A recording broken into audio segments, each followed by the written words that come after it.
श्री राधे, हर हर महादेव, जय सिया राम। आप सभी दर्शकों का स्वागत हमारे YouTube चैनल सितारे आपके नौ में। जो भी दर्शक अपनी जन्म कुंडली का संपूर्ण विश्लेषण कराना चाहते हैं, जन्म पत्रिका हमारे द्वारा फोन पर दिखवाना चाहते हैं, या आप अपने जन्म कुंडली का संपूर्ण फलादेश हमारे YouTube चैनल पर ऐसे ही विस्तार से बता करके आपकी वीडियो बना करके अपलोड किया जाएगा, उसके लिए भी संपर्क कर सकते हैं। साथ ही साथ हमारा बैच स्टार्ट हो रहा है। पूरे बैच की फीस मात्र 2100 रुपए हमने भी रखा है, उसमें आप अभी तुरंत एडमिशन भी ले सकते हैं। होली के बाद बैच स्टार्ट हो रहा है। तो प्रिय दर्शकों, आज मैं एक बेहद महत्वपूर्ण टॉपिक लेकर के उपस्थित हूं। जन्म कुंडली में केतु के दृष्टि का प्रभाव, केतु का प्रभाव और जन्म कुंडली में केतु कितना बड़ा कर सकता है। क्या केतु की दशा अंतरदशा में अमीर बन जाएंगे?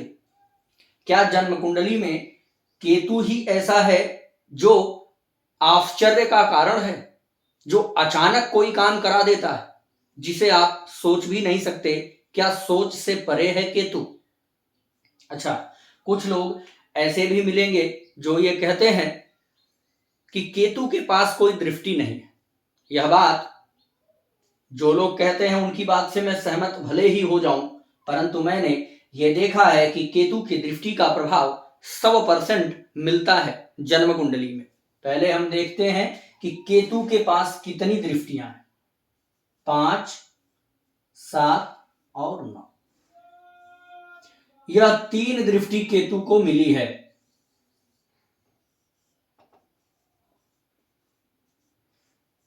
केतु अर्थात केतु महाराज जहां बैठे होंगे वहां से 1, 2, 3, 4, 5 को देखेंगे, 7 को देखेंगे और 9 को देखेंगे। इन 3 घरों पर केतु का आधिपत्य बना है।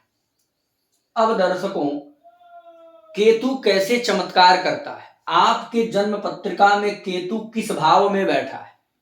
जन्म कुंडली के जिस भाव में आपके केतु बैठे हैं वहां से 5, 7 और 9 दृष्टि लगाएंगे। सपोज दैट किसी का केतु अगर यहां बैठा हो तो यहां से केतु बैठेंगे तो 1, 2, 3, 4, 5 यहां दृष्टि जाएगी, यहां जाएगी और यहां जाएगी। इस प्रकार से आप समझ सकते हैं चमत्कार क्या होगा।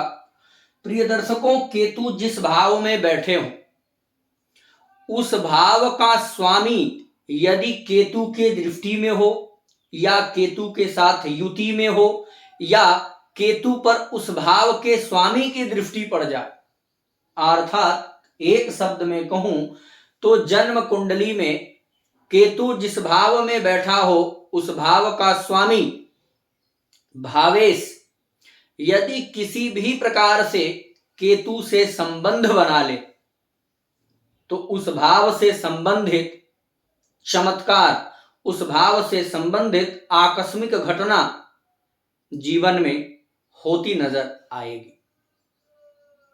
यहां एक उदाहरण हमने लिया है, मिथुन लग्न की कुंडली है, केतु एकादश भाव में बैठा हुआ है, मंगल चतुर्थ भाव में बैठा है। जो भी हमारे विद्वान देख रहे हैं, आप जरा यह विचार करिए कि क्या केतु से किसी प्रकार मंगल का संबंध बन रहा है?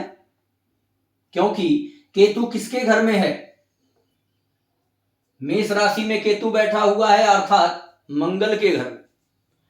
अगर किसी भी प्रकार से मंगल का संबंध केतु से बन जाए, पहले हम देख लेते हैं कि क्या केतु की दृष्टि मंगल पर आ रही है। 1, 2, 3, 4, 5, 6 नहीं आ रही, क्योंकि केतु के पास 5, 7 और 9 दृष्टियां हैं। छठी दृष्टि से केतु नहीं देख सकते। तो अब हमारा दूसरा फार्मूला लगेगा कि ना ही केतु के साथ मंगल युति में है, ना ही केतु की मंगल पर दृष्टि आ रही है। अब एक हमारे पास नियम बचा, क्या मंगल केतु को देख रहा है? अब देखिए मंगल के पास कितनी दृष्टि है? 4, 7, 8। ये 3 दृष्टियां हैं मंगल की। अब यहां से देखिए 1 2 3 4 5 6 7 8, ये 8वीं दृष्टि मंगल महाराज की यहां पहुंच गई। संबंध क्या बन गया? केतु जिस भाव में बैठे हैं उसका स्वामी अब केतु से संबंधित हो गया, बन गया संबंध। तो क्या होगा इनके जीवन में? जब भी केतु की महादशा, अंतरदशा या प्रत्यंतर दशा आएगी, या मंगल की महादशा, अंतरदशा या प्रत्यंतर दशा आएगी, साथ ही साथ इन दोनों के दशाओं, चतुर्थ भाव से जुड़ा चमत्कार, एकादश भाव से जुड़ा चमत्कार जीवन में देखने को मिले। केतु की महादशा, प्रत्यंतर दशा आएगी तो क्या हो सकता है? एक तो अचानक से किसी जमीन, गाड़ी, मकान का योग बन जाना, क्योंकि चतुर्थ भाव क्या है? जमीन का है, गाड़ी का है, मकान का है, सुख का है, परिवार का है। तो इन सभी चीजों से जुड़ा हुआ, ये माता का भी है, चमत्कार और आश्चर्य, अचानक घटना इस भाव से जुड़ी होगी। ये हो सकता है कि अचानक आपको कोई जमीन लेने का मौका मिल जाए जिसके बारे में कभी आपने विचार भी नहीं किया। हो सकता है अचानक कोई गाड़ी ले लें, या अचानक से माता के स्वास्थ्य में दिक्कत आ जाए, फिर ठीक हो जाए, लेकिन रात को खा पी के आराम से चैन से सोई हैं, हो सकता है रात में दर्द हो जाए, सुबह में समस्या आ जाए और हॉस्पिटल जाना पड़े। अचानक बड़े भाई से संबंध खराब हो जाए छोटी सी बातों, और बिल्कुल समाप्त हो जाए संबंध, इस प्रकार के योग। वहीं लाभ का भाव है, अचानक से जीवन में बड़ा लाभ उत्पन्न हो जाए। वहीं एकादश भाव इच्छा का भाव है, हो सकता है कोई अचानक से मन में ऐसी उत्कंठा, ऐसी इच्छा जागृत हो जाए जो आपको बहुत बड़े लेवल पर ले जा सकती है, आप मार्ग से हट करके कोई दूसरे मार्ग में लग जाए। यानी अचानक और आकस्मिकता इस दोनों भाव से जुड़ेगी। अगला विचार करते हैं, केतु की दृष्टि होगी वहां क्या होगा? 1 2 3 4 5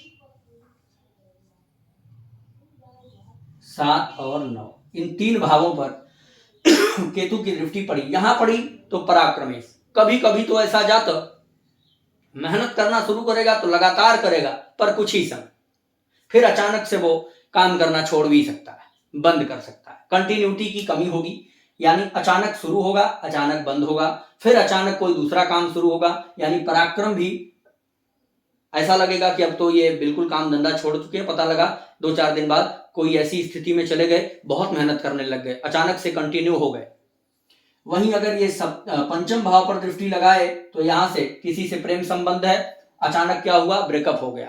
किस बुद्धि की बात करें तो कुछ भी बैठे बैठे ऐसा जातक सोच सकता है जो बहुत दिनों से सोचने वाले को भी वह तथ्य न पता चल पाए, ऐसी स्थिति बना देते हैं। और यही पंचम संबंध संतान का भी है, तो अचानक से बिना प्लान के भी संतान कंसीव हो सकती है, अचानक से डिलीवरी हो सकती है, हो सकता है 1-2 महीने बचे हों, प्रीमेच्योर डिलीवरी हो जाए, यानी आकस्मिकता किसी भी तरह की आपके जीवन में आ सकती है। यहां से अचानक से विवाह हो जाए, कोई योजना ना हो, कोई प्लान ना हो, फिर भी बात एक पल में बन जाए और आपका विवाह हो जाए। पेट से संबंधित अचानक से बीमारियां भी उत्पन्न हो सकती हैं, कोई नया व्यापार आपके द्वारा अचानक खुल सकता है। फिलहाल एक एक भाव के बहुत विस्तृत नॉलेज है, छोटे से मुद्दे पर हमने चर्चा किया। अब अगला देखते हैं कि अगर चंद्रमा और केतु की युति बन जाए, चंद्रमा और केतु की युति हो और इसे शुभ ग्रह कोई देख रहा हो, गुरु हुए, शुक्र हुए, बुध हुए या बुध, अगर देख रहे हो तो ऐसे जातक के जीवन में अनुभव स्वप्न से आता है। बहुत से लोग कहते हैं जो मैं सपना देखता हूं वो सत्य होता है। केतु द्वादश भाव का कारक है और द्वादश भाव से हम स्वप्न का विचार करते हैं।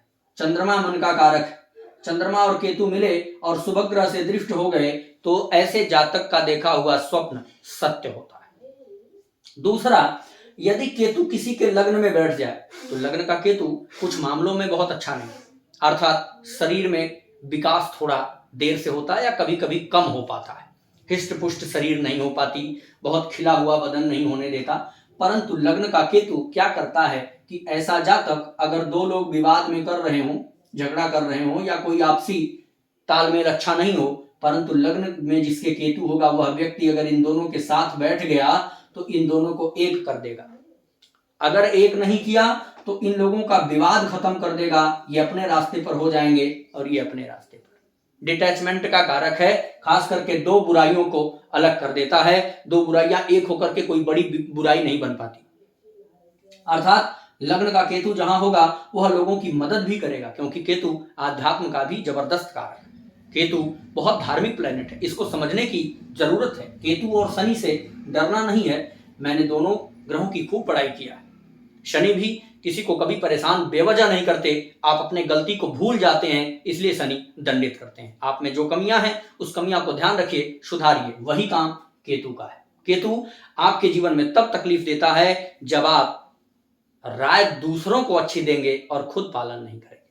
अर्थात अगर केतु कहीं भी बैठा है उसके स्वामी से संबंध में आ जाए, जिस भाव में दृष्टि लगाता है उसके संबंध में हो, या फिर जिसके नक्षत्र में बैठा हो उस ग्रह से संबंधित हो जाए, तो जीवन में इनकी दशा महादशा अंतरदशा और संयोग से जिसके ऊपर दृष्टि लगाया उस ग्रह की दशा अंतरदशा महादशा जब भी आएगी तो उस भाव से जुड़ा हुआ चमत्कार आपके जीवन में जरूर होगा। अगर आप भी जानना चाहते हैं कि आपका केतु क्या देने वाला है और आपके किस भाव से संबंधित है, कब जीवन में चमत्कार होगा, तो अपनी जन्म कुंडली हमें दिखा सकते हैं। हमारा नंबर आप नोट कर लीजिए 7310113939।